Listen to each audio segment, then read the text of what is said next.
자, 지난 시간 우리는 도액이 사울에게 제사장 아히멜렉에 대한 엉뚱한 무고를 하는 장면을 다루고 있었습니다. 오늘은 그 말을 들은 사울의 반응이 이어지게 되죠. 사무엘상 22장 11절부터 13절까지 갑니다. 왕이 시작. 왕이 사람을 보내어 아히두베 아들 제사장 아히멜렉과 그의 아버지의 온 집 곧 노래 있는 제사장들을 부르매 그들이 다 왕께 이른지라. 사울이 이르되 너 아히두베 아들아 들으라. 대답하되 내 주여 내가 여기 있나이다. 사울이 그에게 이르되 내가 어찌하여 이세 아들과 공모하여 나를 대적하여 그에게 떡과 칼을 주고 그를 위하여 하나님께 물어서 그에게 오늘이라도 매복하였다가 나를 치게 하려 하였느냐 하니.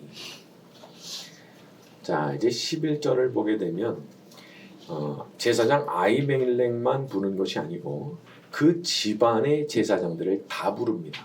그의 아버지의 온 집 이렇게 돼 있죠. 그러니까 집안 사람들을 다 부르는 거예요. 자, 여기에서 이제 뭔가 좀 불길한지 느낌이 있는 거예요. 왜 당사자만 부르지 않고 집안 사람들을 다 불렀을까? 아마도 이때부터 이미 내가 다 죽여버려야 되겠다. 그 마음을 이때 이미 갖고 있었던 게 아닌가 싶은 그런 느낌이 드는 거죠. 자, 우리 14절부터 15절로 갑니다. 아히멜렉이 시작. 아히멜렉이 왕에게 대답하여 이르되 왕의 모든 신하 중에 다윗까지 충실한 자가 누구인지요? 그는 왕의 사위도 되고 왕의 호위대장도 되고 왕실에서 존귀한 자가 아니니까 내가 그를 위하여 하나님께 물은 것이 오늘이 처음이니까 결단코 아니니이다. 원하건대 왕은 종과 종이 아비의 집에 아무것도 돌리지 마옵소서. 왕의 종은 이 모든 크고 작은 일에 관하여 하니라. 15절을 딱 보면은요 살짝 의문이 생겨요. 분명히 앞선 21장에 보면 아히멜렉이 다윗을 위해서 하나님 앞에 뭔가를 물은 적이 없는데 이거 말을 하는데 내가 하나님께 물은 것이 오늘이 처음입니까? 이렇게 말한단 말이에요. 그러니까 제가 좀 찾아보니까 두 가지 견해가 있더라고요. 하나는 이건 뭔가 21장에서는 언급되지 않았던 모종의 행동이 있었던 것을 인정하는 거다. 기록은 안 돼 있지만 다윗을 위해서 뭔가 물어봤을 것이다. 그렇게 보는 것이 첫 번째 견해고, 두 번째 견해는 오늘이 처음이니까 라고 번역된 이 단어가 원뜻이 좀 다르다. 그렇게 보는 견해가 있어요. 우리가 가진 번역에서는 오늘이 처음이니까 이렇게 번역이 됐지만 이 단어의 원뜻은 어떤 계시하는 거거든요. 시작하는 거거든요. 그러니까 아히멜렉이 사울에게 이렇게 묻는 거란 말이에요. 제가 지금 다윗을 왕으로 모시는 첫 번째 행위를 계시했다고 생각하시는 겁니까? 이렇게 묻는 거라는 거죠. 그래서 결단코 아니니이다 이렇게 나간다는 거예요. 이 두 번째 견해가 지지를 받는 이유가 뭐냐면 15절 때문이에요. 왕의 종은 이 모든 크고 작은 일에 대해서 아는 것이 없나이다. 나 일이 어떻게 돌아가는 건지 아무것도 모르고 있습니다. 이게 무슨 말이냐면 만약에 자기가 진짜 물었다. 그거 알았을 거 아니에요. 하나님께 정말 물은 적이 있다. 그러면 알았겠죠. 근데 아는 게 없단 말이에요. 그러니까 이런 것이 이런 걸로 볼 때 연결이 자연스럽다. 그래가지고 이 두 번째를 견해를 지지하는 분들도 이제 많이 있어요. 자, 우리 16절부터 19절까지 갑니다. 왕이 시작. 왕이 이르되 아히멜렉아 내가 반드시 죽을 것이요 너와 내 아비의 온 집도 그러하리라 하고 왕이 좌우의 호위병에게 이르되 돌아가서 여호와의 제사장들을 죽이라. 그들도 다윗과 합력하였고 또 그들이 다윗이 동행한 것을 알고도 내게 알리지 아니하였음이니라 하나 왕의 신하들이 손을 들어 여호와의 제사장들 죽이기를 싫어한지라. 왕이 도액에게 이르되 너는 돌아가서 제사장들을 죽이라.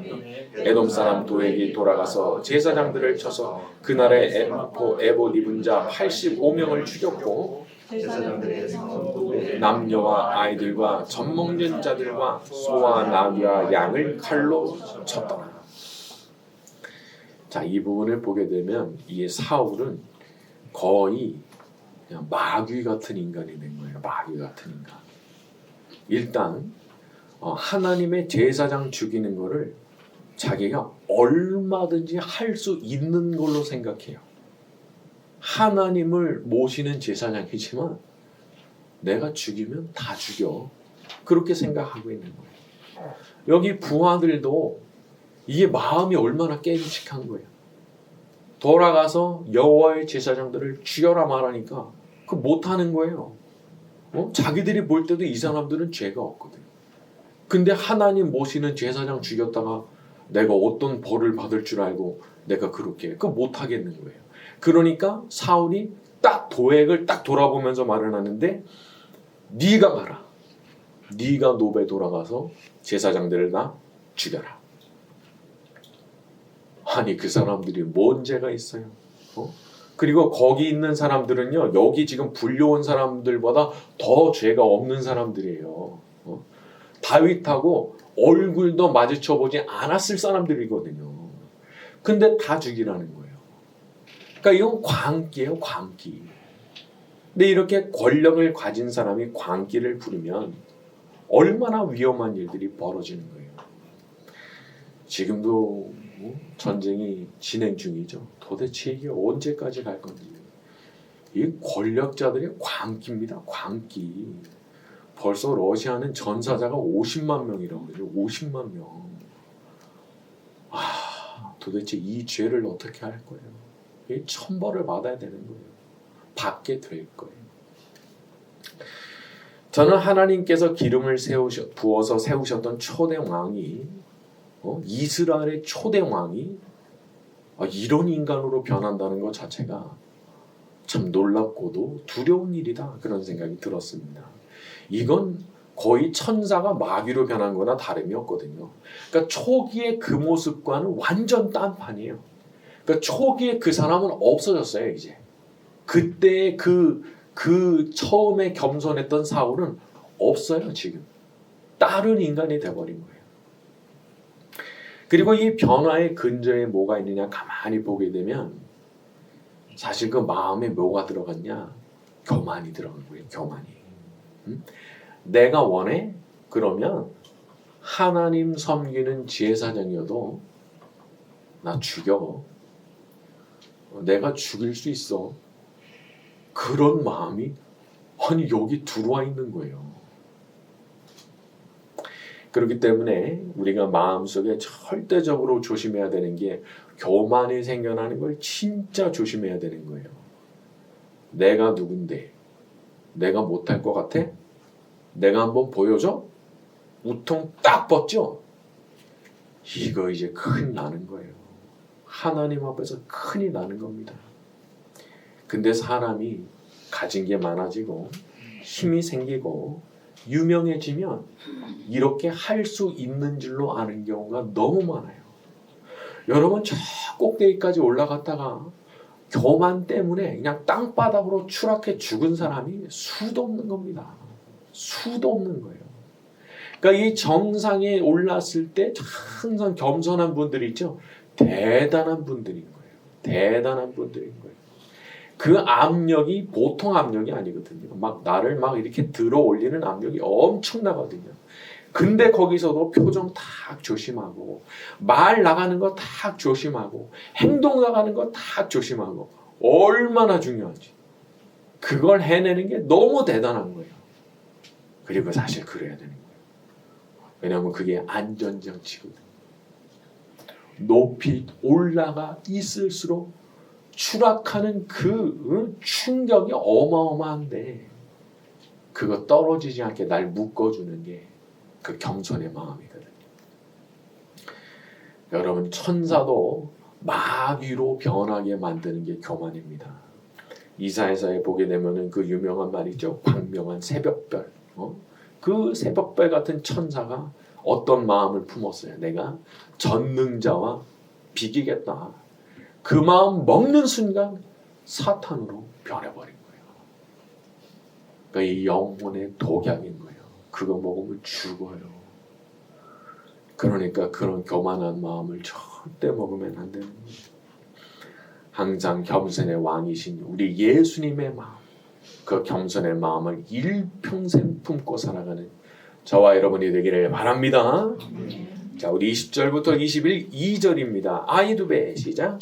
아이두베 아들 아히멜렉의 아들 중 하나가 피하였으니 그의 이름은 아비아달이라. 그가 도망하여 다윗에게로 가서 사울이 여호와의 제사장들 죽인 일을 다윗에게 알림해 다윗이 아비아달에게 이르되 그날에 에돔 사람 도액이 거기 있기로 그가 반드시 사울에게 말하주리라. 내 아버지 집에 모든 사람 죽은 것이 시로다. 22절 도액이 거기 있기로 그가 반드시 사울에게 말할 줄을 내가 알았노라. 사람에게 감이 올 때가 있죠. 촉이 와요. 촉이 와. 이렇게 하겠는데. 근데 다윗이 후회를 하는 거는 그걸 알면서도 어떤 조치를 취하지를 않았다는 거예요.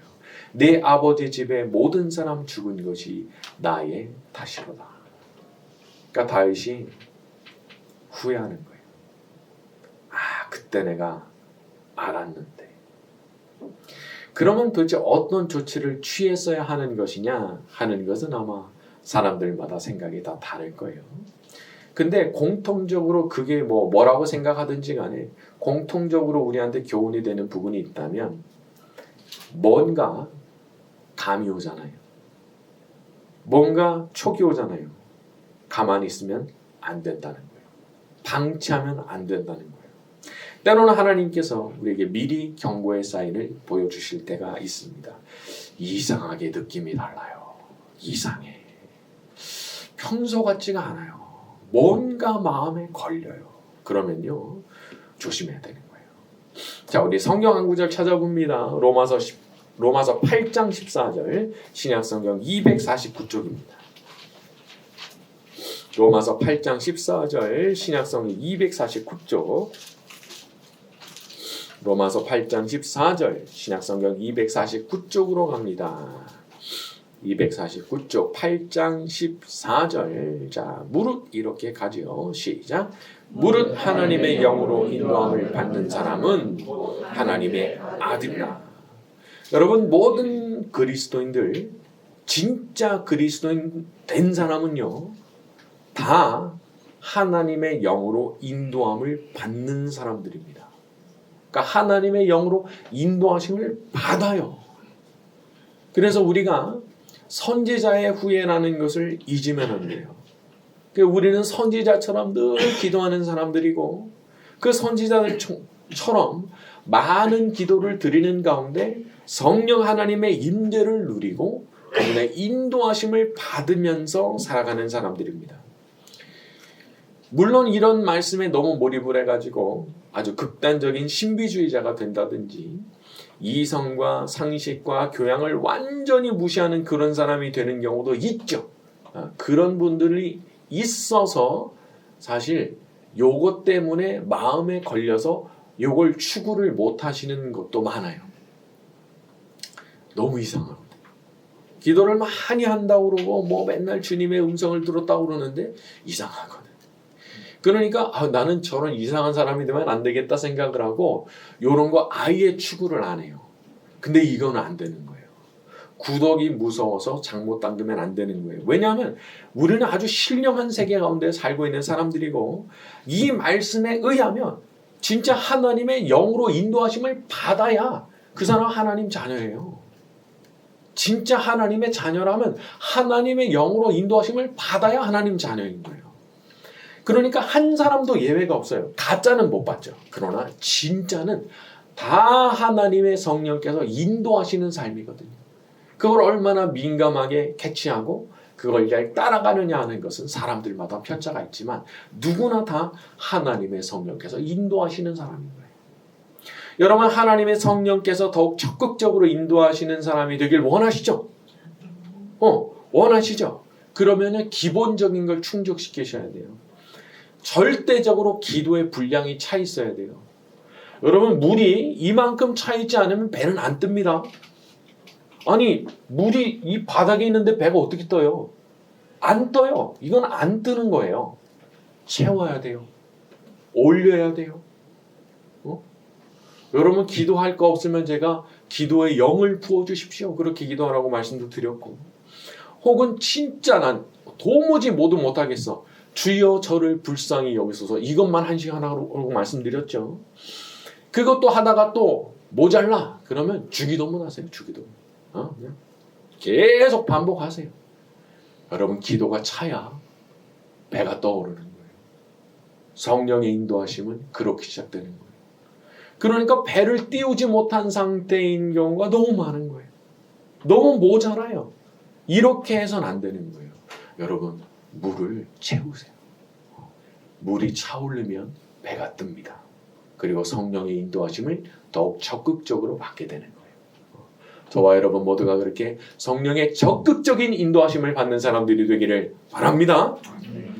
자, 우리 23장으로 넘어갑니다. 23장 1절과 2절 사람들이 시작. 사람들이 다윗에게 전하여 이르되 그 타작마당을 탈취하더이다 하니 이에 다윗이 여호와께 묻자와 이르되 사람들을 치리까 여호와께서 다윗에게 이르시되 가서 블레셋 사람들을 치고 그 일날을 구원하라 하시니 1절에 사람들이 다윗에게 전했다는 거예요. 블레셋 사람들이 그 일날에 타작마당을 지금 치고 있습니다. 탈취하고 있습니다. 자, 이건 단순히 동향이 이렇다 이렇게 보고를 하는 것일 수도 있고요. 또 한편으로는 다윗에게 도움을 요청한 그런 뉘앙스의 보고라고도 볼 수가 있겠죠. 아무튼 다윗은 이 소식을 듣고 하나님께 여쭙니다. 2절에 내가 가서 이 블레셋 사람을 치리까? 아마도 다윗은 자기가 이런 상황에 놓여 있지만 자기의 동족들이 이렇게 탈취를 당하고 있는 그거를 그냥 두고 볼 수는 없다고 생각을 했던 것 같아요. 보면은요, 다른 분들이 아주 곤란을 당하고 있을 때 내가 가서 도와줘야 되겠는데 그런 마음을 먹고 진짜 액션을 취해가지고 진짜 가서 돕는 거는요, 모두가 하는 게 아니에요. 모두가 하는 게 아니에요. 그 마음을 딱 먹고 진짜 액션까지 딱 따라오는 거는 진짜 아무나 하는 게 아닌 거예요. 더구나 지금 다윗이 어떤 처지예요? 도망자 처지잖아요. 근데 이런 처지에 사람들을 이끌고 블레셋 사람들을 친다? 아니 사울이 지금 자기를 언제 잡으러 올지도 모르는데 그런데도 그 다윗의 마음에는 이게 걸린 거예요. 저 사람들 저렇게 탈취당하고 있는데 내가 이거 가만히 있어도 되는 건가? 그런 생각을 하는 거예요. 그러니까 다윗이 참 이 마음이 벌써 달라요. 그 생각이 달라요. 근데 제가 보니까 그런 거예요. 진짜 인물이 그렇더라고요. 진짜 인물은 마음이 달라요. 생각이 달라요. 자기만 생각하는 사람이 아니에요. 그런 사람들을 가리켜서 인물이다. 우리가 그렇게 말할 수 있는 거예요. 자, 하지만 이게 단순히 내가 마음이 그래서 가야 되겠다 이런 식으로 해서될 문제는 아니죠. 자기가 이제 400명을 데리고 있는데 이 사람들 다 데리고 가면은 그만큼 위험 부담을 감수해야 되고 책임져야 될 게 많은 거예요. 그러니까 이제 하나님께 여쭐 수밖에 없는 거죠. 제가 가서 블레셋 사람들을 칠까요? 여러분 우리도 그렇게 해야 됩니다. 단순히 감정이 올라와서 그렇게 한다. 그거 안 되는 거예요. 특히나 내가 뭔가 위험을 무릅써야 되는 상황이잖아요. 감정이 올라와서 한다. 안 되는 거예요. 절대 그렇게 하시면 안 돼요. 여쭤야 되는 거예요. 제가 이러한 마음이 있는데 하나님 저한테 이거 맡기시겠습니까? 저 이거 할까요? 제가 해도 되는 걸까요? 여쭙는 거예요. 기도라고 하는 건요, 진짜 진지하게 매달리다 보면 하나님께서 어떤 방식으로든 반드시 응답하십니다. 기도 가운데 확신을 주시든지 아니면 드물게는 음성을 들려주시든지 드물게는 꿈에 보여주시든지 혹은 어떤 사람을 만나게 하시든지 응답은 반드시 옵니다. 그렇기 때문에 중요한 일일수록 우리는 신중하게 선택해야 되고 중요한 일일수록 응답받기 전에는 움직이지 않는 거예요. 아직 응답 못 받았어요? 대기. 기다려야 돼요. 대신 뭐에만 힘써요? 기도에만. 있는 힘을 다해서 기도하는 거예요. 내가 선택을 해야 되는 그 데드라인이 있죠. 데드라인이 지금 이틀, 3일밖에 안 남았어요. 응답이 없으시네? 나 어떻게 해야 돼요? 나 데드라인 오는 그날까지 하는 거예요. 그날 그 시간까지 하는 거예요. 그때까지면 분명히 응답이 오거나 혹은 그때까지도 응답이 오지 않죠? 그러면 마음에 편안하게 결정하세요. 나는 할 수 있는 최선의 기도를 다했기 때문에 그때 내 마음 상태에서 결정하는 거 나는 하나님의 인도하심이라고 생각하고 그대로 하는 거예요. 그래서 우리가 이렇게 기도하고 응답받기 전에는 내가 움직이지 않는다. 딱 그런 원칙도 세워놓고 있어야 돼요.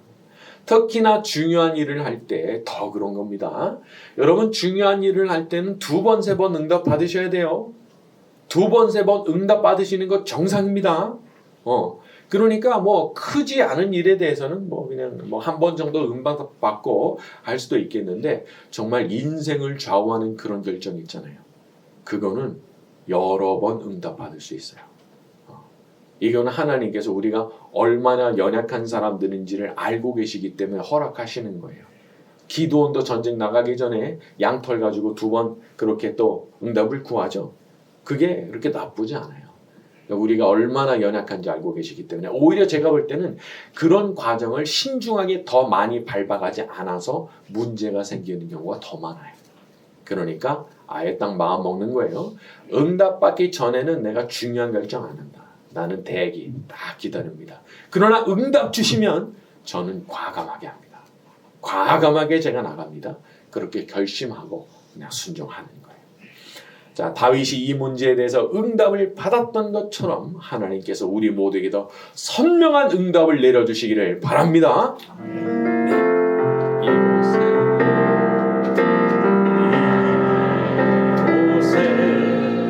생명샘 솟아나 눈물 골짝 지나갈 때에 언제나 열매 맺히고 웃음소리 넘쳐나리라. 이곳에